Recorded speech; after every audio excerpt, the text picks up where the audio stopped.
ജീവിതത്തിൽ ഒരിക്കലും ഓർക്കാൻ പറ്റാത്ത ഒരുപാട് നമ്മൾ ഞെട്ടിക്കുന്ന അനുഭവങ്ങൾ ഞങ്ങൾക്ക് ഉണ്ടായിട്ടുണ്ട്.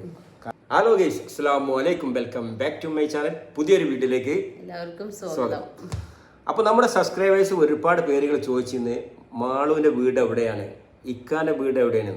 ശരിക്കും ഞങ്ങൾ വീട് എന്ന് വെച്ചാൽ 1 കിലോമീറ്റർ എന്ന് പറയാം, 1 കിലോമീറ്റർ കഷ്ടിച്ചുള്ളൂ അങ്ങോട്ടും ഇങ്ങോട്ടും. പക്ഷേ ഞാൻ ശരിക്കും എൻ്റെ ഉപ്പ ഉമ്മ എല്ലാവരും പാലക്കാട് ഡിസ്ട്രിക്റ്റിൽ തിരേപ്ര അഞ്ചുമൂല എന്ന് പറഞ്ഞ സ്ഥലത്താണ്. അപ്പോൾ നമ്മൾ മലപ്പുറക്കാരെന്ന് വെച്ചാൽ ഞങ്ങൾ മക്കൾ 5 മക്കളാണ് എൻ്റെ ഉപ്പാക്കും ഉമ്മക്കും. 4 മക്കളുള്ള മലപ്പുറക്കാര്. അതെ, 4 മക്കളാണ് ഇവിടെ പ്രസവിച്ചിട്ടുള്ളതും ഇവിടെ വളർന്നതും. എൻ്റെ മൂത്തതെല്ലാം 3 പെങ്ങന്മാരാണ്, പിന്നെ ഞാൻ എൻ്റെ അനിയന്. അപ്പോൾ ഏറ്റവും മൂത്ത പെങ്ങൾ അവിടെ പാലക്കാട് ഡിസ്ട്രിക്റ്റിൽ തിരേപ്ര അഞ്ചുമൂല ജനിച്ചതാണ്. ഞങ്ങളുടെ ഫാമിലി എല്ലാവരും അവിടെ ഉള്ളത്, ഉപ്പാൻ്റെ ബാക്കിക്കാരായിക്കോട്ടെ ഉമ്മാൻ്റെ ബാക്കിക്കാരായിക്കോട്ടെ. അപ്പോൾ എങ്ങനെയാണ് ഈ പാലക്കാട് ജില്ലയിലുള്ള ഞാൻ ഇവിടെ എത്തി, ഇവിടെ ജനിച്ചു വളർന്നു ചോദിച്ചാൽ മക്കള് മാത്രമേ ഉള്ളൂ, ഉമ്മയും മക്കളും മാത്രമേ ഉള്ളൂ, വേറെ ആരുമില്ല. ഒരു ഫാമിലി പോലും ഇവിടെ ഇല്ല, ഫുൾ പുറത്താ, എല്ലാവരും അവിടെയാണ്. അപ്പോൾ ഞങ്ങൾ കാര്യമായിട്ട് എന്തെങ്കിലും പരിപാടികൾ, ജസ്റ്റ് ആരെങ്കിലും മരിക്കുക, അതുപോലെ തന്നെ എന്തെങ്കിലും കല്യാണം, അങ്ങനെ പ്രത്യേക എന്തെങ്കിലും പോകാറുള്ളൂ. ബാക്കി സമയങ്ങളെല്ലാം ഇവിടെയാണ്. അപ്പോൾ പാലക്കാട് ജില്ലയിൽ തിരേപ്ര അഞ്ചുമൂലുള്ള ഈ ഫാമിലി ഇവിടെ എത്തിയിട്ട് പാലത്തറക്ക മൂത്താപ്പന്റെ വരെ അത് പള്ളിപ്പടി എന്ന് പറയും. അത് കറക്റ്റ് പെട്ടെന്ന് അറിയപ്പെടൂല. അഞ്ചുമൂല എന്ന് പറഞ്ഞാൽ ഫേമസ് ആണ്, എല്ലാവർക്കും അറിയാം. ചെമ്പലങ്ങാടൊക്കെ ടോട്ടല് നമ്മളിപ്പോ ചെറുസോല എന്ന് പറയുമ്പോ അങ്ങനെയുള്ള വലിയ പേരാണ്. വീടുള്ള ഭാഗം ഈ പറഞ്ഞ പള്ളിപ്പടിയാണ്. അപ്പൊ എന്താ സംഭവം എന്ന് വെച്ചാല്, അപ്പൊ നിങ്ങളൊക്കെ ചിന്തിക്കുന്നുണ്ടാവും പാലക്കാട് ജില്ലയിലുള്ള, അതായത് എൻ്റെ ഉപ്പാന്റെ പേര് അബൂബക്കർ എന്നാണ്, ഉമ്മാന്റെ പേര് സാറ എന്നാണ്. അപ്പൊ ഈ പാലക്കാട് ഡിസ്ട്രിക്റ്റിൽ തിരേപ്ര അഞ്ചുമൂല ഈ പള്ളിപ്പടിയിലുള്ള ഈ അബൂബക്കർ എന്ന് പറഞ്ഞ ആള് എങ്ങനെയാണ്, അബൂബക്കറിന്റെ മകൻ, അബൂബക്കർഖാന്റെ മകനെ എങ്ങനെയാണ് പിന്നെ ഈ കുട്ടാട്ടുപാറ ചെറുസോല മലപ്പുറം ജില്ലയിലുള്ള ഇവിടെ കല്യാണം കഴിച്ചെന്ന് പറഞ്ഞാൽ, ഇപ്പോൾ അതൊന്നൊരു വിഷയമല്ല, കുറേ ലോകം എന്നൊക്കെ കല്യാണം കഴിക്കുന്നുണ്ട്, വരുന്നുണ്ട്. പക്ഷെ ഇപ്പോൾ അത് എത്തിയതിൽ ഒരുപാട് കെട്ടിച്ചില്ല, പ്രത്യേകിച്ച് ഒരിക്കലും ഉണ്ടാവില്ല, ഉണ്ടാവാൻ സാധ്യതയില്ല. ഇപ്പൊ ഇവിടെ തന്നെ ആണെങ്കിൽ തന്നെ എങ്ങനെ കെട്ടിച്ചെന്ന് എനിക്കറിയില്ല അല്ലേ. ഇപ്പൊ ഇത്രയും അടുത്തായിട്ടും ഇപ്പൊ നമ്മളെ നാട്ടുകാരല്ലേ. അപ്പൊ അല്ല, നിങ്ങള് പാലക്കാട് ഞങ്ങളെ കൊണ്ട് കല്യാണം കഴിപ്പിച്ചില്ലല്ലോ, ഒരിക്കലും നമ്മൾ തമ്മിൽ കണ്ടിട്ട് ഇവിടെ ദൂരം ഭയങ്കര പ്രശ്നമല്ലേ, ദൂരത്തോട് തോന്നുന്നു കെട്ടിച്ച്. ഇപ്പൊ പിന്നെ പ്രേമിച്ചു കാണൊക്കെ അങ്ങനെ ദൂരത്തു നിന്നൊക്കെ കല്യാണം കഴിച്ചിട്ടുണ്ട്. പക്ഷെ അല്ലാതെ ഒന്നും പെൺകുട്ടികളെ ഇപ്പൊ പിന്നെ തുടങ്ങിയിരിക്കണേ, പക്ഷെ മുമ്പൊന്നും ഇല്ലല്ലോ. അതായത് അബൂബക്കർ എന്നാണ് ഞാൻ പറഞ്ഞത്, എന്റെ ഉപ്പാന്റെ പേര്. തലവേദന ഉണ്ട്, ഭയങ്കര തലവേദന ഉണ്ട്. എനിക്കോ? ഇങ്ങക്കല്ല ഇക്ക്. ഞാൻ കരുതി അന്നെക്കൊണ്ട് എനിക്ക് ഭയങ്കര തലവേദന ഉണ്ട് എന്ന് പറയണേ, സോറി.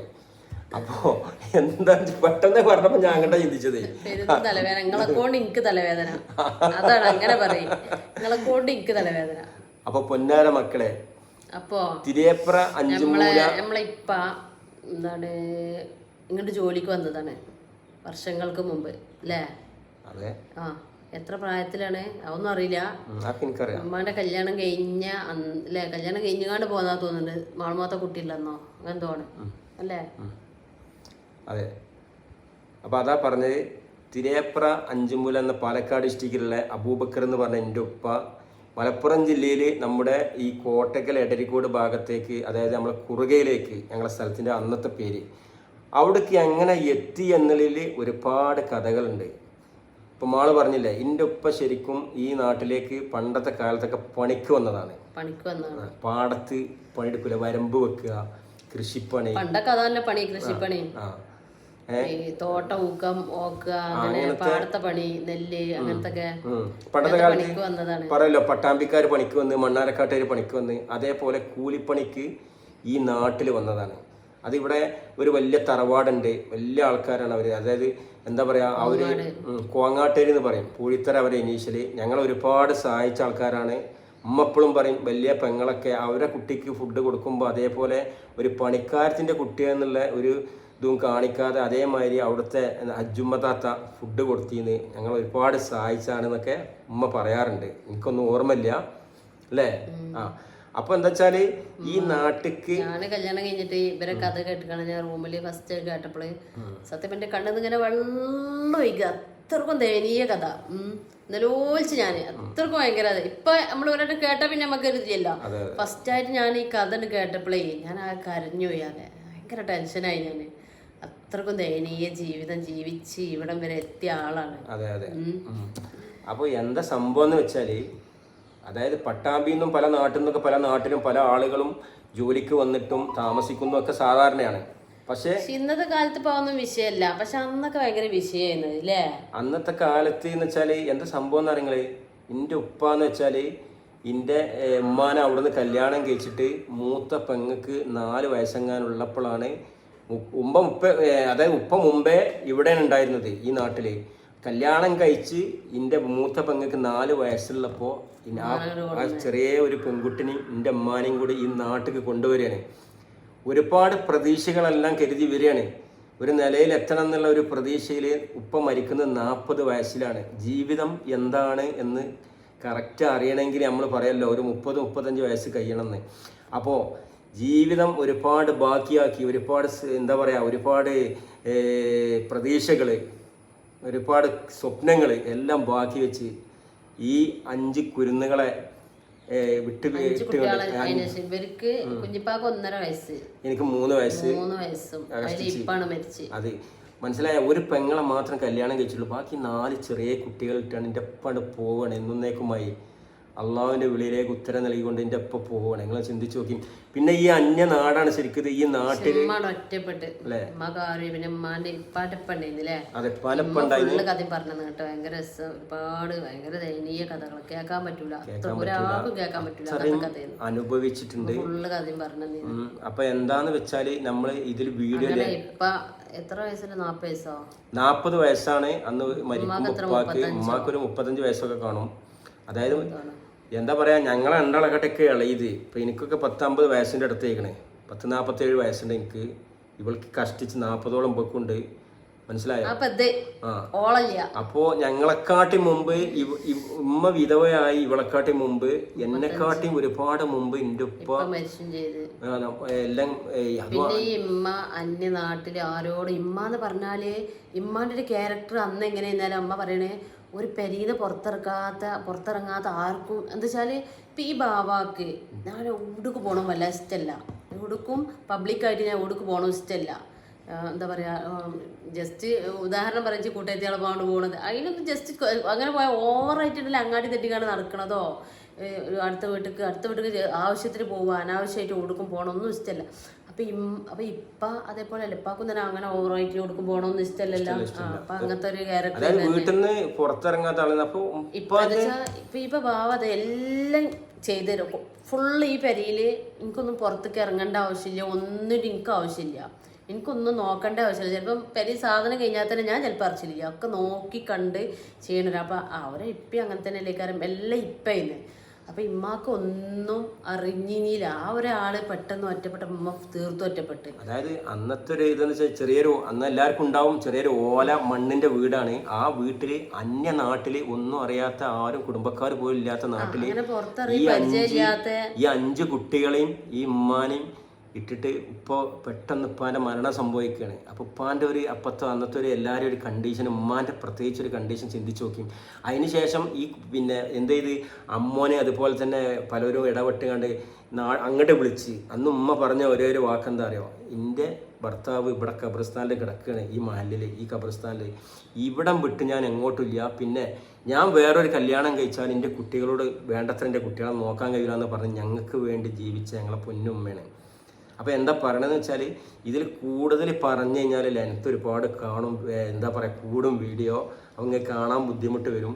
അപ്പോൾ ഇതിൻ്റെ ഇടയിൽ ഞങ്ങളെ ഇന്ന് വരെയുള്ളതിൽ ഞങ്ങൾക്ക് സംഭവിച്ച ഒരുപാട് കഥകൾ നിങ്ങളതിൽ പങ്കുവെക്കാണ്ട് ഞങ്ങൾ അനുഭവം കരഞ്ഞു പോകും. മനസ്സിലായോ? ഫസ്റ്റ് ആയിട്ട് ഇത് കേൾക്കണോല് കരഞ്ഞു പോകും. അങ്ങനത്തെ കഥയാണ് ഞങ്ങളെ ഈ നാട്ടില് എന്ന് വെച്ച് ഉപ്പൊക്കെ. പിന്നെ ഇമ്മ ഇവരെ വളർത്താനും വേണ്ടി അനുഭവിച്ച അനുഭവം ഉണ്ടല്ലോ, ദുനിയാവിൽ ഒരു സ്ത്രീയും അനുഭവിച്ചിട്ടുണ്ടാവില്ല. എല്ലാവർക്കും പലതും പറയാണ്ടാവും, ഞങ്ങളും അങ്ങനെ തന്നെയാണ് ഇങ്ങനെ തന്നെ. പക്ഷെ ഇമ്മ ഈ 5 കുട്ടികളായിട്ട് ഒറ്റപ്പെട്ട് കാണ്ട് പൊരുതി ജയിച്ചാണ്. എന്താ വെച്ചാൽ വേറൊരു നാട്ടില് ഇപ്പൊ നമ്മളവിടക്കൊക്കെ ബംഗാളികള് ഫാമിലി ആയിട്ട് വരുന്നുണ്ട്. അവരിവിടെ വന്നാൽ ഒറ്റപ്പെടുമ്പോൾ നമ്മൾ ആ ഒരു പുറത്തുനിന്ന് വന്ന ആൾക്കാരെ പോലെയല്ലേ കാണല്. പക്ഷെ നമ്മളവിടുത്തെ നാട്ടുകാര് പറഞ്ഞാല് സ്വീകരിച്ചാണ്ട് ഉമ്മാനെ അല്ലേ. പല സഹായം എല്ലാ രീതിയിലും ഞങ്ങളെ സഹായിച്ചിട്ടുണ്ട്. ചില ബുദ്ധിമുട്ടുകളൊക്കെ വന്നിട്ടുണ്ട്. കാരണം എന്തായാലും ഒരു ഒറ്റപ്പെട്ട് ജീവിക്കുന്ന ആളുകളൊന്നും ഇല്ലല്ലോ. എന്തോ ആവട്ടെ, ഏതായാലും ഒരുപാട് കഥകൾ അതിന്റെ പുറകിലുണ്ട്, ഒരുപാട് കാര്യങ്ങൾ പറയാണ്ട്.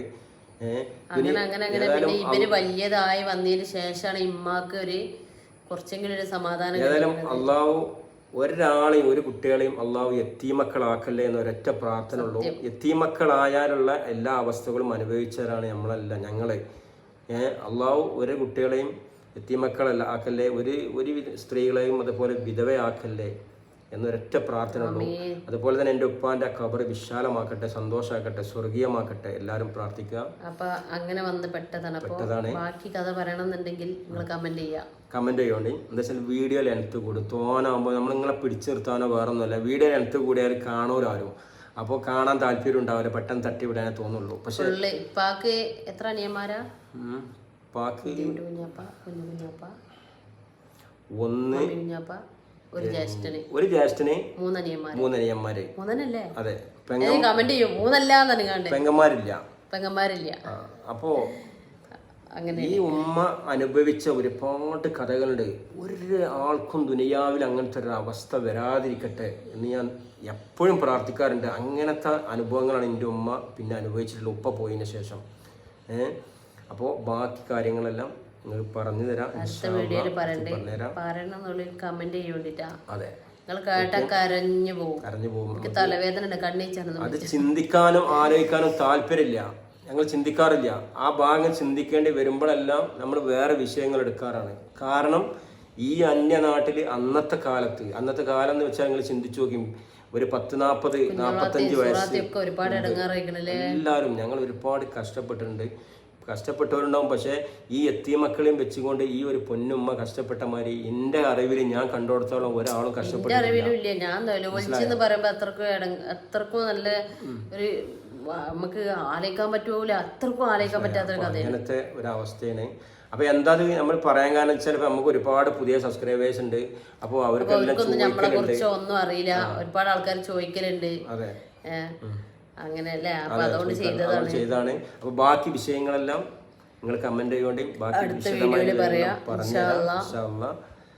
അപ്പോ നാളെ ഒരു പുതിയ വീഡിയോയുമായി ഇതേ വീഡിയോ വെച്ചാൽ ബാക്കി തന്നെ ചെയ്യാം ഇൻഷാ അല്ലാഹ്. ബാക്കി കുറച്ച് ഉൾപ്പെടുത്താനൊക്കെ ഉണ്ട്, ബാക്കി കാര്യങ്ങളൊക്കെ ഞങ്ങളെ പഴയ വീടും എവിടെയാണ് എങ്ങനെയൊക്കെയാണ് ഒക്കെ അതിന് ശേഷം ഞങ്ങള് ആ വീട് കഴിഞ്ഞ് വേറെ വീടായി ഇല്ലേ, ഒരുപാട് കഥകൾ പറയാണ്ട്. പിന്നെന്താ പറയാ, അതുപോലെ ഞങ്ങളുടെ നാടും ഒരു ദിവസം ഫുള്ളായിട്ട് ഇങ്ങനെ കാണിച്ചു തരാം. അതായത് നമ്മുടെ പാലക്കാടിന്റെ ഡിസ്ട്രിക്റ്റിൽപ്പെട്ട അല്ലേ പള്ളിപ്പുറം. അവിടെ ഇപ്പോ വേറെ വീടാണ്, തറവാടൊന്നും ഇല്ലല്ലോ. ഒക്കെ പോയി. മൂത്താപ്പ നിക്കണ വീട്, അതായത് തറവാട് ഉണ്ടായിരുന്ന സ്ഥലം അവിടെ ഉണ്ട്. അതുപോലെ മൂത്തപ്പ നിക്കണ വീട് അതാ തറവാട്. അവിടെ തന്നെ തറവാട് ശാഖ ഓല് വിലക്ക് വാങ്ങിയതാണ്. എങ്ങനെയൊക്കെയാണ് അതിന്റെ കാര്യങ്ങൾ ഫുള്ളൊന്നും നമുക്ക് അറിയില്ല. പിന്നെ നമ്മുടെ ഫാമിലിയെ പറഞ്ഞാൽ ഉമ്മാന്റെയും ഉപ്പാന്റെയും ഫുള്ള് ഫാമിലി അവിടെയാണ്. ഞങ്ങളെ വീട് ദൂരമുള്ള അതേപോലെ ഉപ്പാനും ഉമ്മാനും വീടും വീടും അത്രേ അകലുള്ളൂ. അപ്പൊ നമ്മളെ വീടുള്ള മാതിരി അത്രേ അകലുള്ളൂ കേട്ടോ. അപ്പം ഉമ്മ കല്യാണം കഴിച്ചേക്ക് ഉമ്മാന്റെ ഒരു മോനും കല്യാണം കഴിച്ചില്ലേ എടുത്തുന്ന്. അപ്പോ ഇപ്പൊ ഉമ്മാക്ക് വെച്ചാല് ഇപ്പൊ ഞങ്ങൾക്കൊന്നും ഉമ്മാക്ക് ഒരുപാട് കഷ്ടപ്പെട്ട ഒരു സ്ത്രീയാണ് എന്റെ ഉമ്മ. കല്യാണം ആലോചിക്കുമ്പോഴേ നിങ്ങളെ ഫാമിലി പടില്ലാന്നുള്ളൊന്നും അറിയില്ലെന്നല്ലോ. അത് അന്വേഷിക്കാത്തോണ്ട്